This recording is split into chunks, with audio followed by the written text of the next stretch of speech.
Спасибо. Спасибо.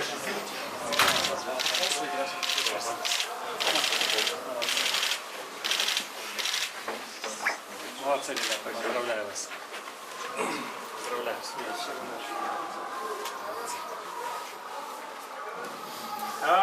Как я обещал вам 4 дня назад, да? 4 дня назад было, да, у нас? 5 дней назад. Каждому из вас с меня приз будет. Приз.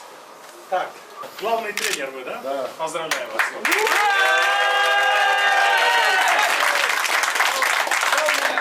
Побольше чуть-чуть. Все, молодцы, ребята. Я еще раз поздравляю вас.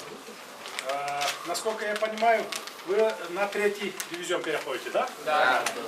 Если вы выиграете на 3-м дивизионе, еще больше будет. 2 раза, 3 раза больше будет.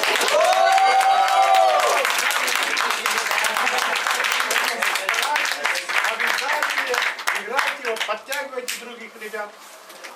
Спасибо. Ребята, от лица федерации, от нашей сборной, огромные слова благодарности нашему уважаемому президенту Садыру Нуржичу Джапарову. Гип-гип! Ура! Гип-гип! Ура! Гип-гип! Ура!